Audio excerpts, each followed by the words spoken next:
Alright, so today we're going to be checking out the HOTA T6RC charger. In this video, it's just going to be meant for a super quick beginner guide to show you how to charge up the LiPo and the basic functions of it.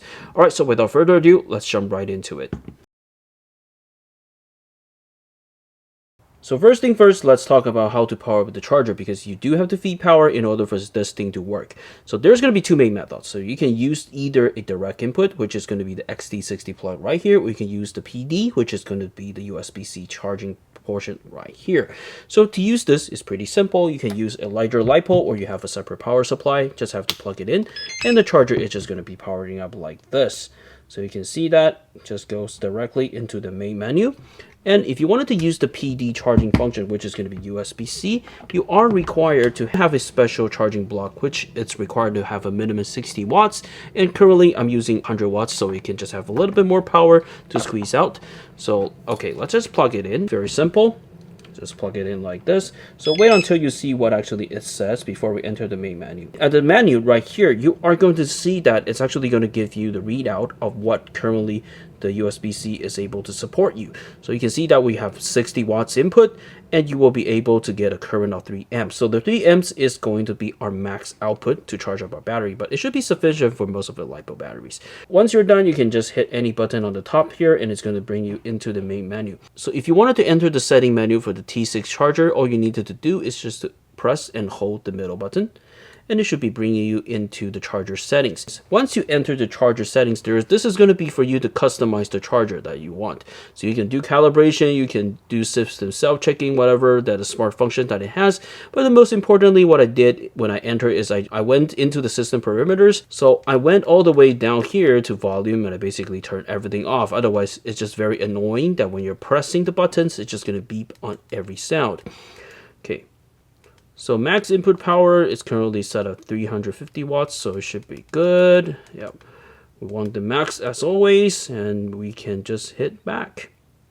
Alright, so next let's talk about what type of battery does this thing actually takes. So obviously this has an XT60 plug, right? So this one is going to be designed main for the FPV hobby, but if you are in the RC hobby that uses like a T plug or whatsoever, as long as you can find an adapter, this charger, you can use it. So you can see that it actually comes with an adapter for XT60 to XT30, which is often quite widely used in the FPV hobby. But if you want a T plug, yeah, as I'm saying, just get an adapter and this is going to work. So in order for this charger to charge up the battery, it is suggested that you plug in both plugs together. So on the top is going to be our main, and on the bottom is going to be the balance lead. So the balance lead, when you plug it in, this is going to allow you to see the cell value of each cell, and you want each cell to be matching. If one cell is just particularly low or particularly high, then probably you don't want to use that LiPo. You wanted to balance it first before you use this. Alright, so once you plug in the battery, you will be able to enter the sub menu. So just press the middle button right here, and you will be able to select a lot of tasks. You can select charge, functions, power supply, charge, discharge, storage, balance, and gen discharge. Yeah, but most of the time what you're going to be using is the charge function, because this one charge actually balances the charge as well. So you do not necessarily have to go down all the way to the balance, but if you want to use this to charge, you can also use this to charge, no problem. But yeah, just mainly it's just going to be charge. For what the charge function is going to be doing is going to be charging the battery. It's going to be reading the cell level, and it's going to balance it at the same time until you reach the max setup value of their cell voltage. So next, let's talk about the battery type that it actually supports. So for battery type, most of the time, if you're in the FPV hobby or RC, you're most likely going to be facing three types of battery. You're either going to be charging Li-Hive, LiPo, or Li-ion. So the most important thing to know here is the LiPo and Li-ion batteries are generally going to have 4.2 volts as max charging voltage per cell for each cell. So these are going to be for LiPo and Li-ion, but if it's a Li-Hive battery, high volt batteries, the max charging voltage is going to be 4.35. So this is something that you have to be aware, because you don't want to set it incorrectly so it doesn't get damaged. Right, so since this is going to be a LiPo, we're going to be selecting LiPo, and we will be charging this up. As for cell voltage, as we're talking about, so when you select LiPo, it's just generally going to be default to 4.2. It should be a pretty good function that is going to help you. So if you select Li-Hive, it's going to jump to 4.35. Since this is a LiPo, we're just going to put it back to LiPo. Cell count, it should be automatically reading as long as you plug in the balance lead. You can see that we have 6 cells. And this basically, you can see right here that this actually supports 1S to 6S charging. So you have to plug in a balance lead in order for it to read it. And in order for it to balance, it's better to plug in the balance lead. Otherwise, the charger is not going to know like how much each cell value it's at the current, and that's going to be very dangerous. So always plug in the balance lead. As for the current setting, Alright, so let's actually just pause the video for a short bit so we can talk about how to set up the correct current for charging your LiPo. So to safely charge your LiPo, it's always best to charge it at 1C. So 1C generally indicates how much amp that you're going to blow at the LiPo in order for it to charge. So to calculate the correct 1C current, regardless of how many cells that you have, it can be a 4 cell, it can be a 3 cell, it can be a 6 cell, no matter what, it's going to be always the same kind of formula. All you have to do is to grab the ampage that you have right now. So currently it's 1300 milliamp, right? So we're going to set it up as amp. All you have to do is divide this number by 1000. It's 1300 at the moment, but you have to divide it by 1000, which is going to be 1.3, is going to be your 1C charging. And if you wanted to charge it at 2C, which is also going to be fine, you just have to divide it by 1000 and times 2. So now it's going to be your 2C charging, it's going to be 2.6, and it goes on and on. So this is just going to be the formula of how to calculate how much ampage you should be charging your LiPos at. All right, let's return to the video. You get the idea. You can see that this is going to be how much that you can set up, but since that we are only getting 3 amp at a max output, you can only set it up as 3, or you can set it up higher, but it's just probably going to only give you 3 amps at the max. So let's just set it up as 4, and let's take a look at how it actually charges.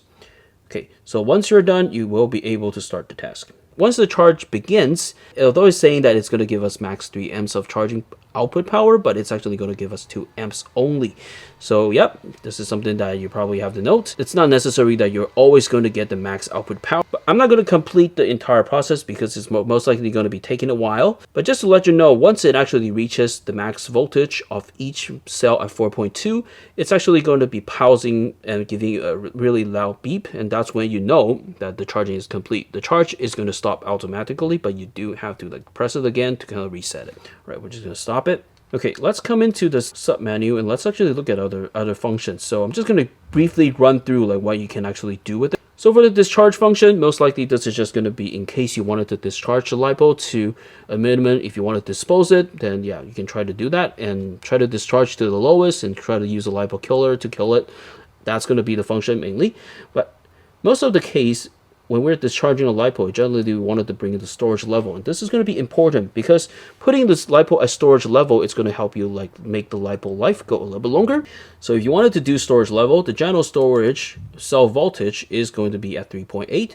But if you select high volt LiPos, it's going to be 3.85 or 3.9. But since this is a smart charger, it's just going to help you select the correct amount. So just make sure you select the correct battery type, and it's just going to help you with. So for storage charge, the thing you wanted to know is that if your LiPo current cell voltage is higher than the current setting of the cell voltage, if this is currently 4.1 something, right?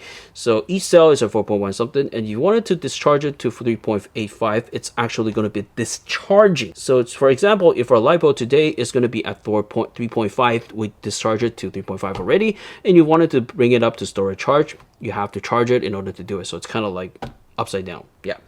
All right. So basically that's going to be it. And in case the last one we wanted to mention, for the important ones that you need to know, is going to be balanced charge.